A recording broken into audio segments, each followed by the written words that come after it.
আমরা অনেক সময় ফেসবুক বা অন্যান্য বিভিন্ন সোশ্যাল মিডিয়াতে দেখি একজন অন্যজনের ধর্ম নিয়ে খারাপ মন্তব্য করে। তো এই মন্তব্য করার জন্য উক্ত ব্যক্তির বড় ধরনের শাস্তির বিধান রয়েছে। আজকে এই শাস্তি সম্পর্কে আমরা জানব।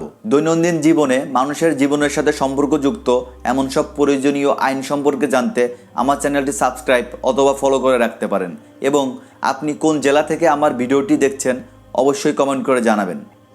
ডিজিটাল নিরাপত্তা আইন 2018 এর ধারা 28-এর উপধারা 1-এ উল্লেখ রয়েছে, কোনো ব্যক্তি বা গোষ্ঠী ইচ্ছাকৃতভাবে যদি অন্য কোনো ব্যক্তি অথবা গোষ্ঠীর ধর্মীয় মূল্যবোধ বা অনুভূতিতে আঘাত করিবার বা উস্কানি প্রদানের অভিপ্রায় এসে ওয়েবসাইট অথবা অন্য কোনো ইলেকট্রনিক্স ডিভাইসের মাধ্যমে এমন কিছু প্রকাশ অথবা প্রচারণা করেন বা করান যাহা ধর্মীয় অনুভূতি অথবা মূল্যবোধের উপরে আঘাত করে, তাহলে উক্ত ব্যক্তির অনুরূপ কার্য হবে একটি অপরাধ।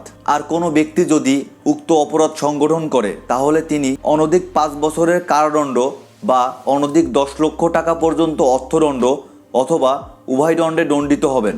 এবং কোনো ব্যক্তি যদি এই অপরাধটি পুনরায় আবার করে তাহলে সেক্ষেত্রে অনধিক 10 বছরের কারাদণ্ড বা অনধিক 20 লক্ষ টাকা পর্যন্ত অর্থদণ্ড অথবা উভয় দণ্ডে দণ্ডিত হইবেন। তাই আমাদের উচিত অন্যের ধর্মের প্রতি শ্রদ্ধা জ্ঞাপন করা।